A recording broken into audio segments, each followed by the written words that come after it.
Your billionaires make my robber barons look like choir boys. And when private fortune starts buying public policy, you no longer have a republic. You have an auction. My friends, I have ridden roughshod across mountains and oceans.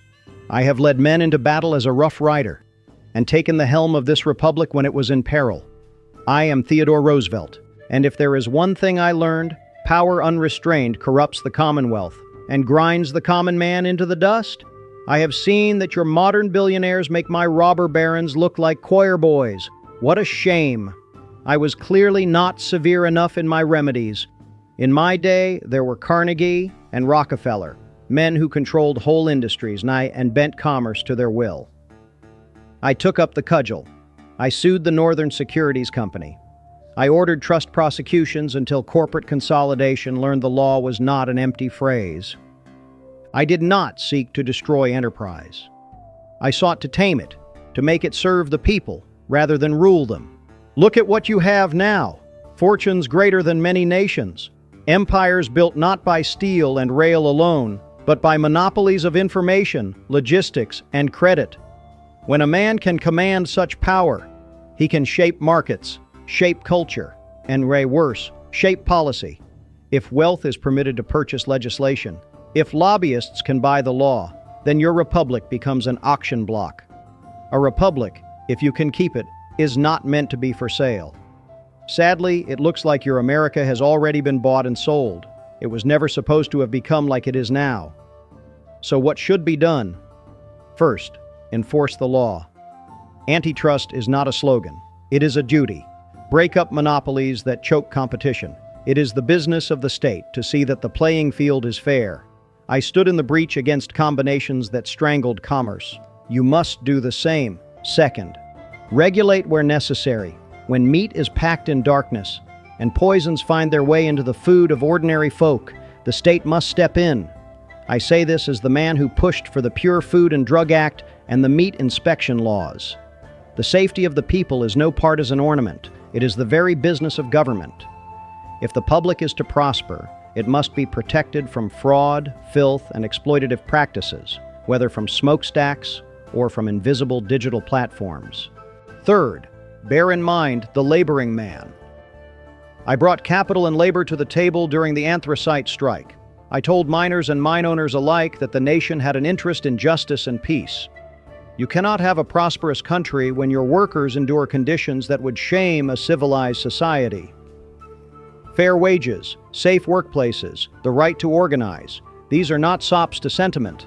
They are investments in a stable nation. A nation that chews up its workers will find its own strength devoured in time. Fourth, the steward must care for the public patrimony. I set aside forests. I signed laws establishing national monuments. I helped found the Forest Service because the land, its beauty and bounty, belongs to posterity as much as to the present. You cannot sell off every stream and hillside and call it progress. Conservation is not a hobby for the rich. It is the duty of a government that thinks across generations. The greatness of a nation is not only what it builds, but what it preserves for those who come after. Tonight I tell you plainly, there is nothing un-American in insisting that the many be defended from the depredations of the few. Love of country does not mean the worship of wealth. The alternative to a vigorous market is not the abolition of enterprise. It is the enthronement of oligarchy.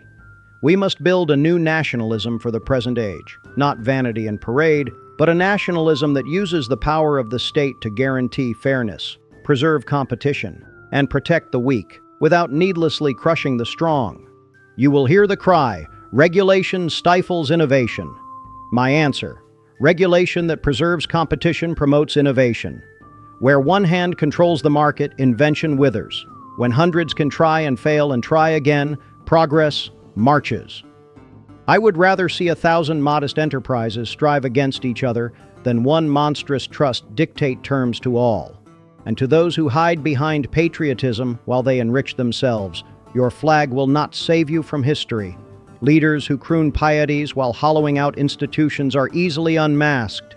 We build canals and railroads for the public good. We must never take from the public for private whim. That will not stand. When I oversaw the building of the Panama Canal, it was to bind the nation and to promote commerce and security, not to permit private plunder. Remember, too, the importance of courageous, principled leadership. I believe in strenuous leadership, the man in the arena who strives valiantly, errs, and knows the glory of daring greatly. Summon leaders who will speak plainly, act honestly, and place the public interest above private pocketbooks. Demand more of our captains of industry and captains of state alike. Character, not merely cleverness, must guide the helm. So rise up, citizens. Read, examine, question. Use the bully pulpit at your disposal. The vote, the voice, the civic action. If you allow the monstrous accumulation of private power to proceed unchecked, you will find yourselves subject to it in very short order. But if you heed prudence and courage together, if you combine honest enterprise with firm regulation, private energy with public purpose, then this republic shall endure and prosper. I fought trusts and I fought for forests. I negotiated peace and compelled justice. The same principles apply now. Use power wisely. Curb excess where it harms the commonweal. Ensure that greatness serves the many, not merely the few. That, my friends, is the true spirit of American character. Bully for liberty. Bully for justice. And finally, if you made it this far, thank you. I greatly appreciate the two young gentlemen who brought me here to see how you are doing. To support them, please subscribe to this channel now for more from historical characters like me.